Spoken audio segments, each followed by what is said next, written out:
एक तो सबसे पहले तो मैं मौसम के सिलसिले में ये कहूँगा कि भी मौसम खराब है, इसलिए डिस्ट्रिक्ट एडमिनिस्ट्रेशन को सब जगह अलर्ट पे रखा है और जो टूरिस्ट कोई भी ऐसी जगह ना जाए जहाँ पर बर्फ के कारण वो अपने को संकट में डाले।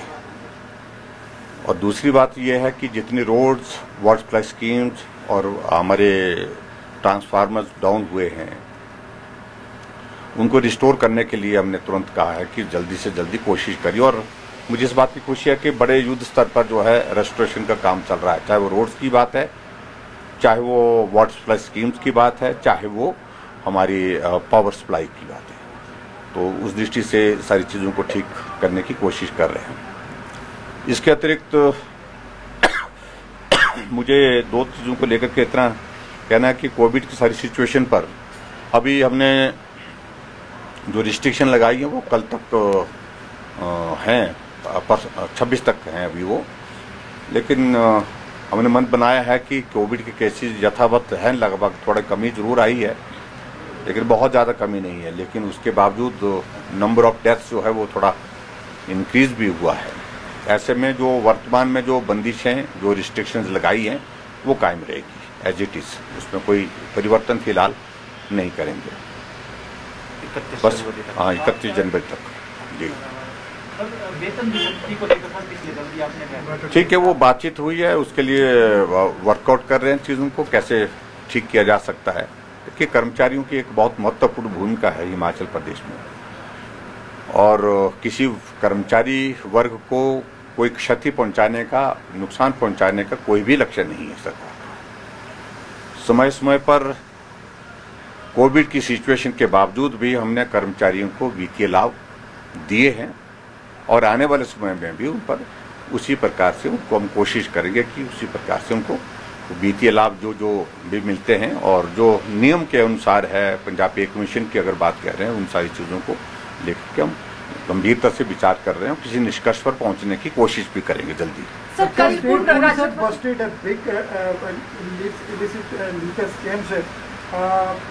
सोनापुर में ऑफिसों की डेथ भी हुई है, लेकिन अब उस पर आरोप प्रत्यारोप दोनों तरफ से हो रहे हैं, कुछ फोटो पब्लिश हो रही है।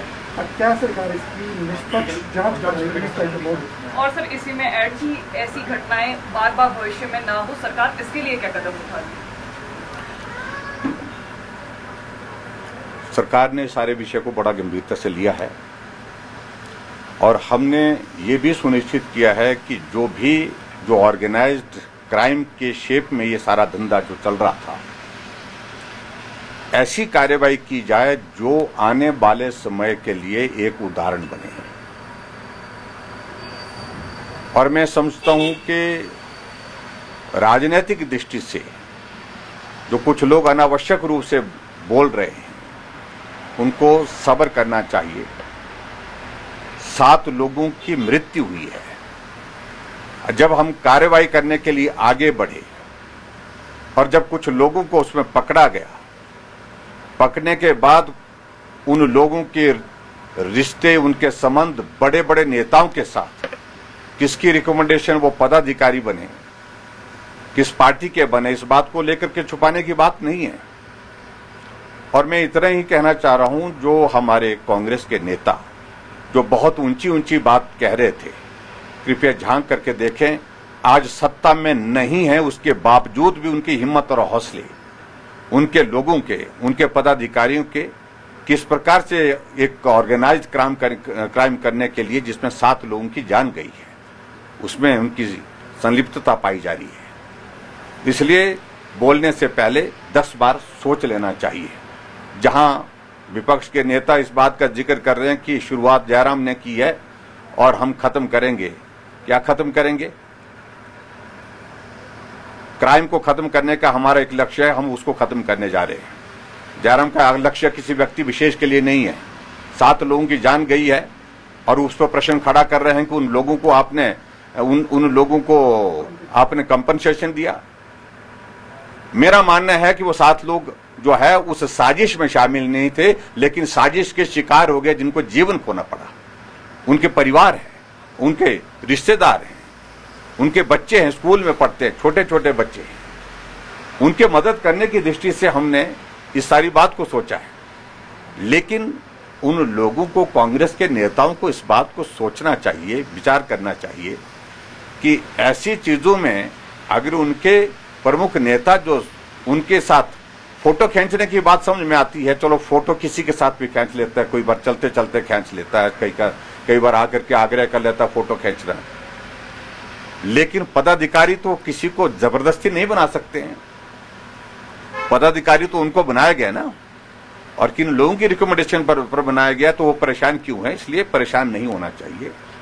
इसकी जांच निष्पक्ष हो रही है, जांच होने दीजिए, और उसमें बहुत सारी चीजें पिछली भी निकल रही हैं। जो महानुभाव बहुत ऊंचे ऊंचे बोलने की जिनको आदत पड़ गई है, उनको इस बात को समझना चाहिए, ऊंचे बोलने से नहीं काम होने वाला है, और अभी बहुत सारी चीजें और भी निकलने वाली हैं। बहुत जल्दी आप थोड़ा सा इंतजार करें। पुलिस के इवेंट को लेकर के सर जिस प्रकार से उन्हें अपने सबमिशन की है, रिक्वेस्ट की है, उन सारी चीजों को लेकर के हम विचार कर रहे हैं। हमने कहा कि हम पॉजिटिव एटीट्यूड के साथ हम काम करने वाले लोग हैं। पुलिस हमारी एक बहुत महत्वपूर्ण एक डिसिप्लिन फोर्स है, और डिसिप्लिन में रह करके, अनुशासन में रह करके उनको अपनी बात कहने का अधिकार है, लेकिन उसके बावजूद ये भी हमारा किया हुआ नहीं है। 2015 में कांग्रेस की गवर्नमेंट थी, अगर उनके सारे रूल्स में जो चेंजेस की गई वो 2015 में की गई, और इसलिए जिन लोगों के कारण, जिस पार्टी के कारण, जिस सरकार के कारण उनको ये खमियाजा भुगतना पड़ रहा है, उनके बारे में सोचना चाहिए, हमारे बारे में नहीं। हम उनके बारे में सकारात्मक दृष्टिकोण के साथ आगे बढ़ करके मदद करने का मन रखते हैं। सर, जनता की तरफ से ये राय भी आ रही है इसी शराब मामले को लेकर। देखिए, इसमें मैं सिर्फ शराब वाले मामले में सिर्फ इतना ही कहना, मैंने कह दी अपनी बात, जांच हो रही है इसमें अभी ज्यादा। की मौत के बाद प्रशासन क्यों जागा? इससे पहले पुलिस प्रशासन कहा।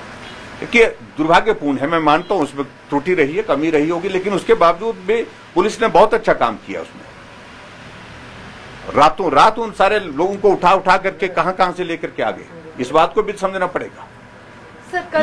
लेकिन जहां तक मित्र, मैं जरूर कहना चाह रहा हूं कि आने वाले समय में हम उस कानून में अगर कोई हमको कुछ चेंज करना पड़े ऐसे ऑर्गेनाइज्ड कैंपेन, ऐसे क्राइम के बारे में, तो निश्चित रूप से करना पड़ेगा, और हम करेंगे भी। और हम तो कोशिश ये करेंगे, जिन लोगों का जीवन गया है और उन लोगों के लिए जो कंपनसेशन हम दे रहे हैं गवर्नमेंट की ओर से, जो मदद कर रहे हैं, ऐसे लोगों की जमीन जायदाद कुर्क करके जो है वो करनी चाहिए, ऐसी सजा होनी चाहिए, उसके तहत फिर उनको जो है मुआवजा उसके माध्यम से दिया जाए। ऐसा प्रावधान आने वाले समय में सोचेंगे। लीगल को लेकर बहुत सारी चीजें रहती हैं, लेकिन बहुत सारी डिटेल्स हैं, उन सारी चीजों को डिटेल में क्यों करेंगे चर्चा हम। लेकिन इतना सर कार्यक्रम होने हैं और 50% क्षमता के साथ होने हैं, क्या एक मैसेज रहेगा? मेरा पूरे आप सबके माध्यम से, हमारा हिमाचल प्रदेश का स्टेटहुड है कल, और स्टेटहुड के इस दिवस पर मैं सभी हिमाचल वासियों के, आप सबके माध्यम से बहुत बहुत बधाई और शुभकामनाएं देता हूं। और कल का कार्यक्रम हमने सोलन में रखा है, और कोविड के नियमों का पालन करते हुए इस कार्यक्रम को करेंगे। 26 तारीख का कार्यक्रम भी कोविड के नियमों के पालन के साथ ही होगा, और 26 तारीख की भी मैं, रिपब्लिक डे पर भी मैं सभी प्रदेशवासियों को बहुत बहुत बधाई, शुभकामनाएं। Thank you please. दोस्तों, अगर अभी तक आपने हमारे चैनल को सब्सक्राइब नहीं किया है तो यहाँ क्लिक करके हमारे चैनल को सब्सक्राइब कर लें। साथ ही इस नोटिफिकेशन बेल पर भी जरूर क्लिक करें, जिससे कि आप हमारे आने वाले सारे वीडियोस की नोटिफिकेशन अपने मोबाइल पर पा सकें।